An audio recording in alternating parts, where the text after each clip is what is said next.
Hello, everyone. I am trying to put together a pretty tall shoe rack, and it's somewhat challenging. I actually really enjoy putting furniture together when it's easy. LOL. This is pretty easy. Probably because it's from Target. And it's nothing terribly elaborate, so yeah. I always want to do this in the middle of the night. I'm always doing productive shit in the middle of the night. Do y'all know anything about that? I heard some fucking stupid scientific term about how some people prefer to... They get up to a lot more in the night than they do in the day because they feel like they have more control of the night than they do the day. Sorry, I don't remember the term. I call it a fucking stupid term because, like, science is always making shit up that's like hashtag scientific, you know? And it's like, did we need a term for that? Did we? I just wanted to talk about something fun and that I care about because, interestingly enough, the things that I care about most are the things that my audience does not want to hear about and are things that don't get me views. So maybe I'm just making this video for me. Okay, I thought about this just now because I was just watching some... Ooh, this fell. Oh my gosh. Okay. This fell. But I've got it. Anyway, what was I saying? I was just watching this review of the live-action Little Mermaid movie, and that one did actually make me cry. But it wasn't because it was actually good. It was because, like, crying at movies can sometimes actually be a knee-jerk reaction for me. And I mean, it was, like, set up well enough that it was emotional for me. And I was actually also really thankful that that movie was over. So, there was that. But anyway, there are some movies that always make me cry. I kind of wish my face was on here.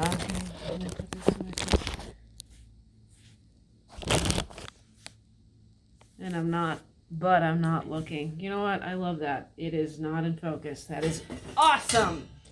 Okay, so one movie that always, without fail, makes me cry is Aladdin.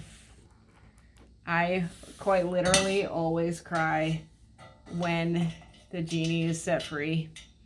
That shit just makes Tati tear up. So the Truman Show also makes me cry. You know what? I've actually cried at very different points in that movie. It's always towards the end, generally. But,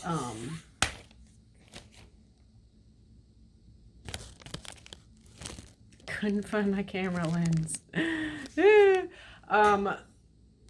But it's a good movie. It's a great movie, and it makes me cry. You know what else fucking makes me cry, dude? Is Titanic. And I almost never cry at the same point in Titanic.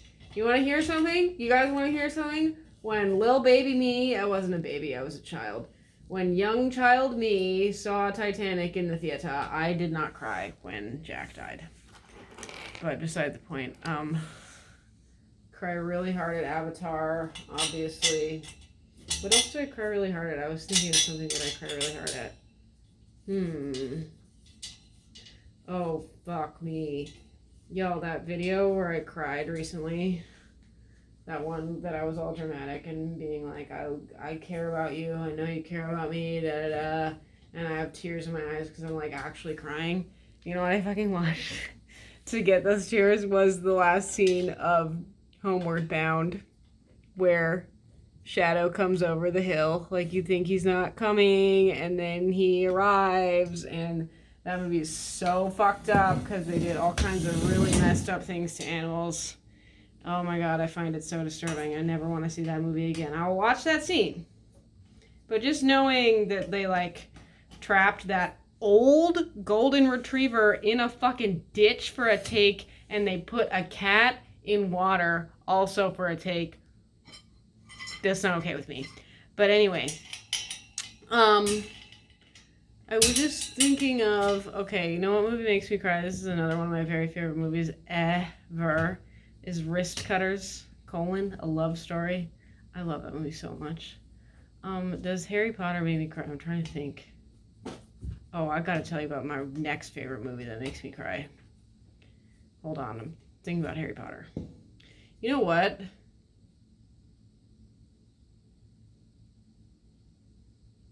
Harry Potter has made me cry 2 times. I'm trying to think. Hold on, let me think of the last one for a moment. Okay, it's not when you think. Trust me, it's not when you think. So, the first time Harry Potter made me cry was when Cedric comes back and he's dead. And his dad realizes he's dead. Bruh. Rough. Then, what else makes me cry? Okay. The Nick Cave song in part 1 of Harry Potter, when Harry and Hermione are dancing. I got tears. Okay, not all the time, but sometimes. That scene just, like, breaks my heart. And I don't really even want to get into why, but it does.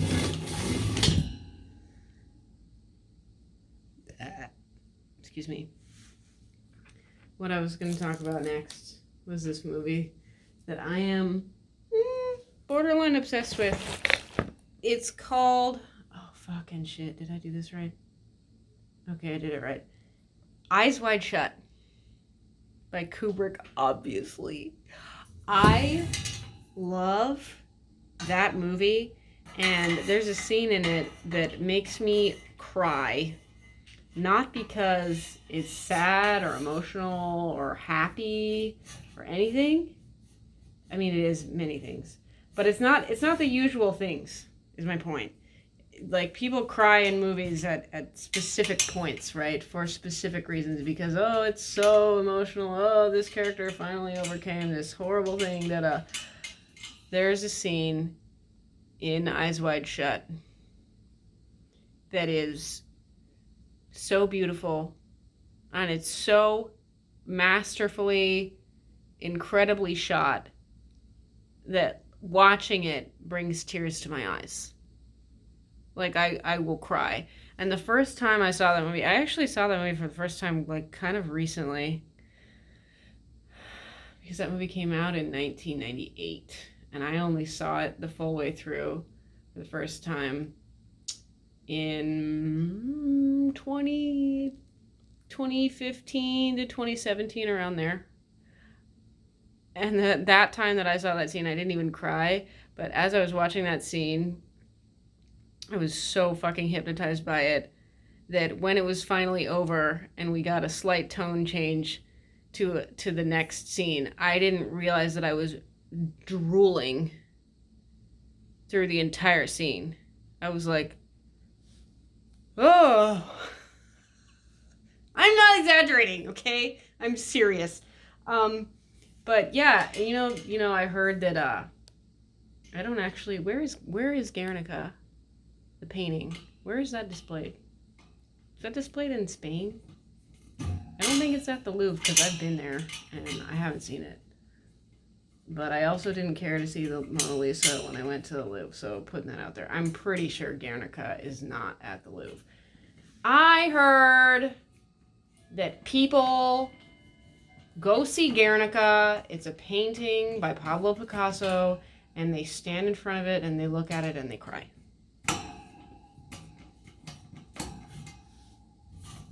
Because it's that moving to them, which is very cool. But that was how I felt about Eyes Wide Shut. And I wanted to talk about this because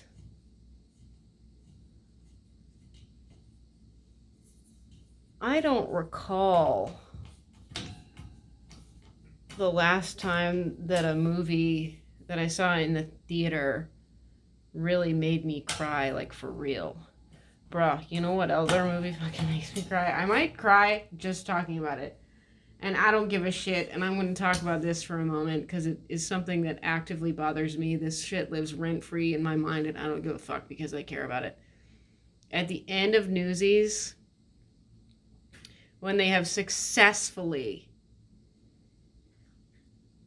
organized a strike, and then they pull in all of the other children, not all the other children, but most of all the other children who are also working in New York, and all the kids show up to say, we support the Newsies. We want fair pay for our work, and we're on strike, and we're children. And those kids, by the way, let me just say this, those kids are the reason now, today, that children have access to public school. Because kids didn't have education when Newsies, when the Newsies were striking. Kids did not have free access to public education at that point. But anyway, what other movies made me cry? Trying to think. Does Star Wars make me cry? Not really. E.T. makes me cry, fam. Holy shit. E.T. is one of my favorite movies ever. And it makes me cry. I'm really mad. Hey, anyone on here, anyone watching knows where I can get a copy of the original theatrical release of E.T. Obviously, it's on VHS. Let me know. If you have one, let me know. Because the first time I watched that movie, I was 4. And I fucking remember this, okay? So, in the movie, I can't remember if it's right before or during when Elliot sees E.T. for the first time. Mike, the older brother, and his friends are in the kitchen in the house playing Dungeons and Dragons, and they're smoking cigarettes, okay? And they don't realize that the mom is about to come home. So then the mom comes home, and when the mom is like pulling into the driveway, all the boys are like, they're like 15, okay? All the boys are like desperately like getting all their cigarettes and like putting them out and like hiding them. Oh my goodness, Parrot, you know what? Go ahead and ruin my shot. I don't even care at this point. But so, since whoever the fuck got their panties in a twist about the accurate depiction of young teenagers smoking in the 1980s, realistically, that's been edited out. And it is not in there anymore. And I fucking found a VHS of that movie, but it must have been second edition because the smoking scene was not in there. Piss me off. Maybe Spielberg has it. I don't know. He must have it. Why the fuck wouldn't he have it? Anyway, E.T. makes me cry, bro. Close Encounters of the Third Kind also makes me cry. I'll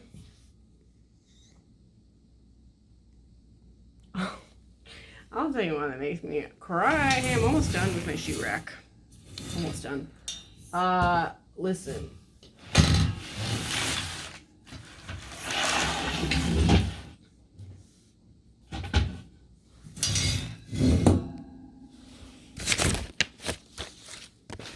I'm missing a screw.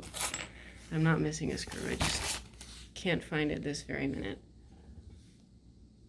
A Little Princess makes me cry really hard. Literally every time I watch it. And there's a magical Negro in that one, but he's actually an Indian. He's an Indian guy. Y'all, I use that term because that's actually a trope within filmmaking, is the magical Negro. And you get that with like the Legend of Bagger Vance. You get that with the Green Mile. I can't believe I didn't even fucking mention the Green Mile. Bro, I have never cried harder than how hard I cried at the Green Mile. Now, it's different now because we've watched a lot of shit now, but like, I actually only saw that movie for the full way through when I was a teen. You want to go in your backpack? Go on in your backpack. Parents got a backpack. I got it at Target. Yeah, that is a rough one. That movie is sad. You will cry and cry. I was saying something and then I distracted myself. Okay, that's another magical Negro trope, though, is the thing. I'm so happy Pirate's going in his backpack. That means that maybe he wants to go outside. But anyway, I'm sorry, I'm not finishing this thought. I'm going to finish the thought now. The Legend of Bagger Vance. The Green Mile. I'm sure there's another magical Negro movie I'm not thinking of, but like, there's this thing that white people create where there is a magical Negro, okay? And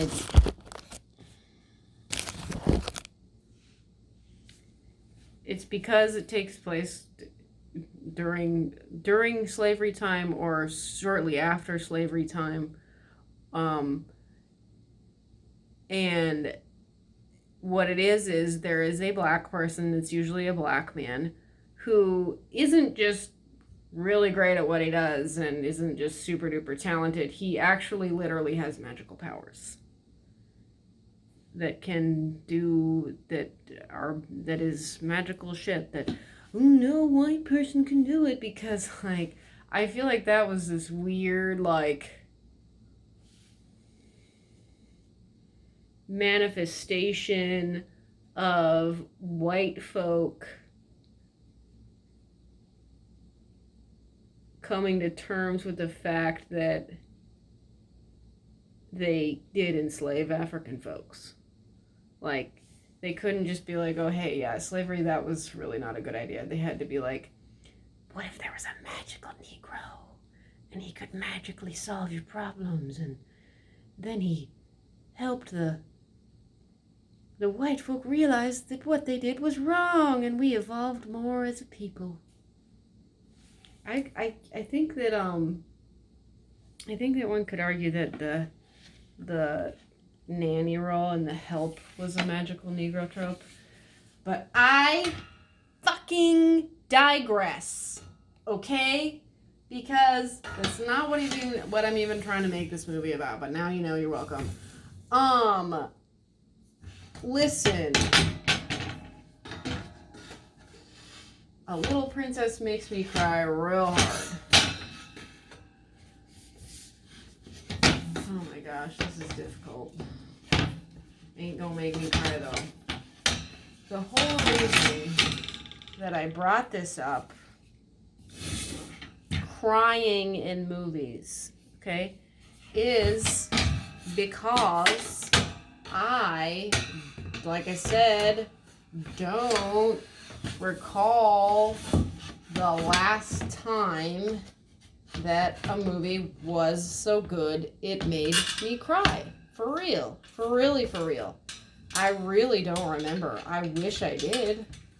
I wish I could remember, but I don't. And you know what? I actually didn't cry at that one part in Harry Potter when I saw it. Woo! Got my thumb caught in the theater. I didn't cry at that point because it wasn't sad then. But later I realized, like, oh, that was actually, like, so sad. But listen, I'm just saying I'm so heartbroken.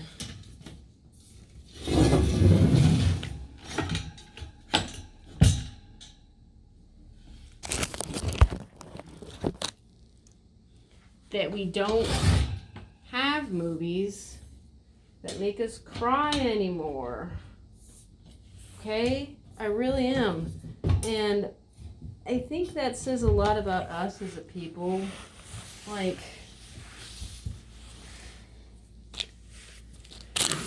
am I gonna find the fourth screw?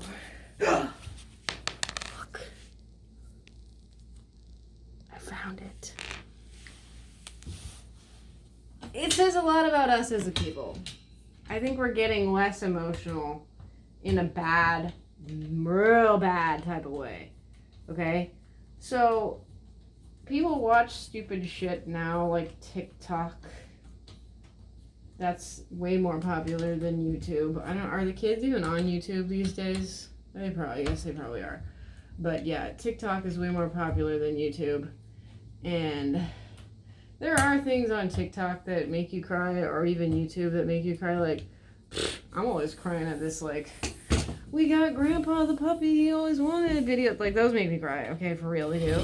But, like, to be invested in an actual story that actually really had a lot of heart and a lot of effort put into it, and a lot of meaning behind it, is entirely different than watching Grandpa get the puppy he always wanted.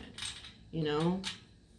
I'm just like, I'm legitimately worried about us as a society because we don't have films that make us cry, because morons like you aren't making the effort to go to the cinema. I see you. And people aren't investing themselves for a limited period of time in a story that they really care about, or stories that they really care about. That worries me, for real. For real. Like, the whole reason we have stories is because they help us to interpret our own lives. They're relevant to our own lives, right? They show us things in the context of fiction that we can then apply to the context of reality, right? And when we don't have that, and when we're not all experiencing the same stories collectively, that is a problem. I cannot tell you what this was. Let me think here. I cannot tell you what this was in. I want to say it might. You know what? I'm pretty sure it was actually on MTV True Life. And on an episode of MTV True Life.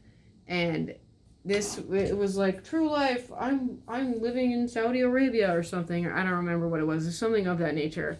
Okay? And this one guy was talking in Arabic, obviously. He was talking about how, like, I made my shoe shelf. He wasn't talking about that, though. He was talking about how the movie Titanic had come out, and it was such a big deal, and everyone saw it, and it had completely changed everyone's minds about women, basically. About love, basically. Like, there was a giant cultural shift because people fucking watched Titanic. Okay? And all the women I really like also saw Titanic at a very young age. Thanks be to God, my parents let me see that shit in a theater twice as a young child. But I'm just saying, like, these stories really do make a difference. They really do change us and help us and make us better people. Or at the very least, they have the potential to. Okay? I don't know why you would ever try to get away from that. I don't know why you would ever try to not evolve. I mean, we're always evolving, right? Like, I am pro evolving. Like, we should be evolving, not devolving. A lot of people think that we are devolving, and that is a problem. I hear more and more people bringing up Idiocracy these days, actually. That's an important movie. Even though it was just, a goofy comedy, it ended up being pretty serious. I feel like I was going to say something else.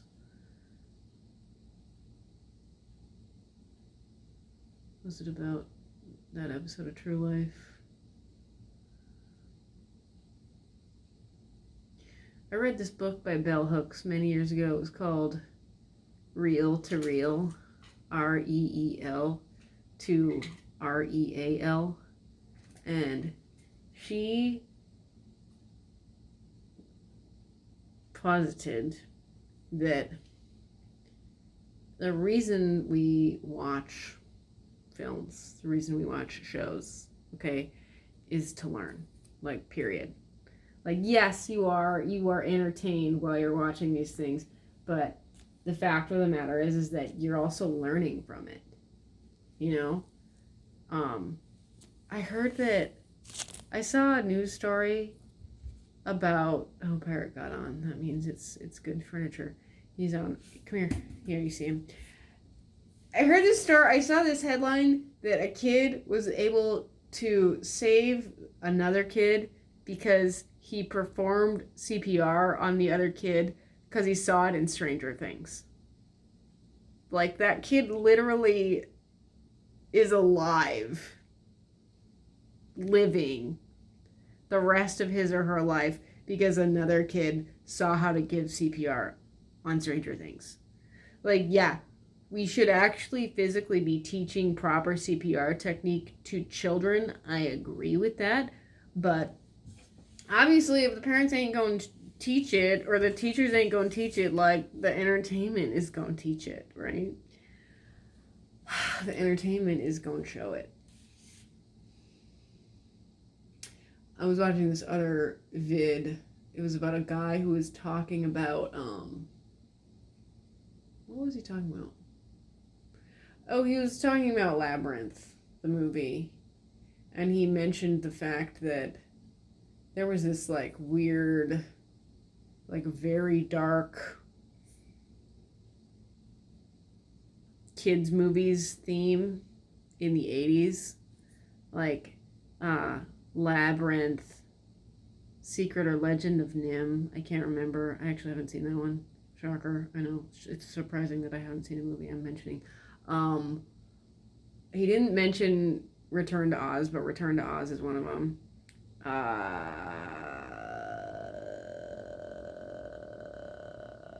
There's another one. I can't remember it, but he was just saying, like, he was like, so these movies are, like, really artistic, and they're really interesting, and they're really cool, they're really fun. Oh, Dark Crystal. Oh, I fucking love Dark Crystal so much that I drool, okay? But I don't fucking care, alright? I will shout it from every rooftop. I love Dark Crystal. That's a great movie. He was just saying, though, that this type of entertainment, and it's not just those movies, right? It's like other ones similar to it, no longer exist. And one of my absolute favorites is Neverending Story. And I even read the book, okay, because the movie is only 45% of the actual book. And I really want to learn enough German to be able to read it in German, because it's originally written in German. But, like, I fucking love Neverending Story, and, like, listen, I don't really get starstruck, okay? That's not a thing that I do. But you bet your ass I was starstruck when Noah Hathaway liked and responded to some of my comments on Instagram. Okay? The fact that, oh, another one is Legend. Bro, I fucking love Legend too. That movie is awesome. I only saw it kind of recently also. I didn't see it as a kid, but like, holy shit, when I watched that for the first time, I was shocked that it was even a kids movie, because the first scene is a bunch of people like burning in a pit, or like burning in flames. And there's like a blacksmith there, just like doing his thing, like, oh yeah, I'm just like working here in hell. And I'm like, that movie's so beautiful. Ridley Scott. Bro, I want to watch that movie right now. My point is that we're not investing in us. We're not investing in the youth. And you know, I'm glad that the youth are fucking watching Paw Patrol. Ow, and Bluey. Okay, I am. I'm glad that they're watching that. That's great. But like, but it's not the same as a movie. Okay? It ain't. That ain't the same thing as actually physically going to a movie theater and experiencing a story with your community. Okay, it's different just watching it at home on the tablet, right? I'm just saying that I'm worried about us. Hi guys, sitting super tall and proud and getting pets. He's cute. I'm worried about us. And I'm worried about us as a people. Ow! I'm worried about our society. I'm worried about our lack of unity and our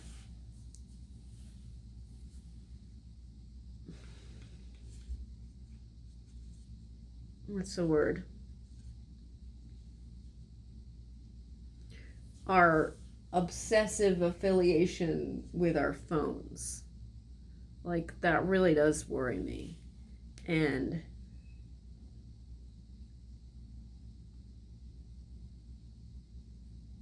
I know that other people feel the same way as I do. I know that they do. I see it all the time in comments. I know that y'all are going to agree with me in the comments, right? But like, what are we doing to help us? What are we doing to build us up? What are we doing to address these problems? I don't think we're doing jack shit. Here I am, I've made a video on YouTube. You're welcome. But I get frustrated because I'm only one person, you know?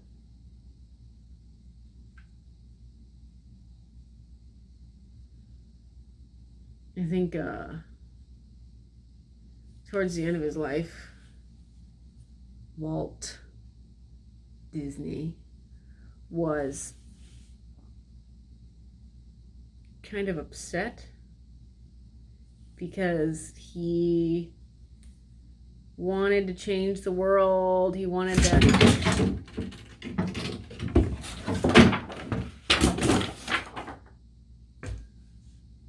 help others.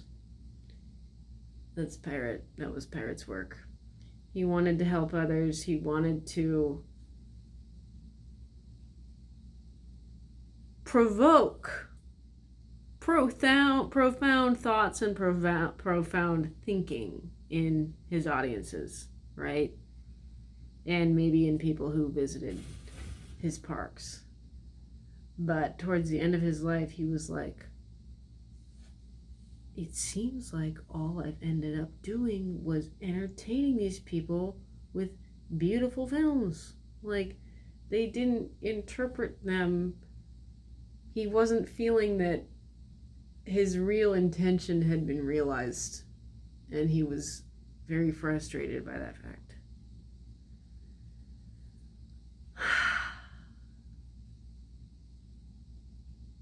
I guess one thing I can say is that making the world a better place starts with you. It starts with me. It starts with you. Heal the world, make it a better place for you and for me and the entire human race. There are people dying. If you care enough for the living, make a better place for you and for me. I was waiting for Pirate to come back in the shot. Find a little space to make a better place. I made a shoe rack. I got a shoe rack because I have too many shoes for my tiny shoe rack that's near the front door now. So I'm putting this bigger shoe rack there, and then I'm going to take the smaller shoe rack and put it in the bedroom so I can put my weights on the smaller shoe rack. Also, my place is a total and complete wreck right now, but I'm doing my best to make it better, okay? Doesn't have to be rearranging and cleaning in your own home. Maybe you've already done that as much as you possibly can. What are you doing to make the world a better place actively in your life? Share in the comments.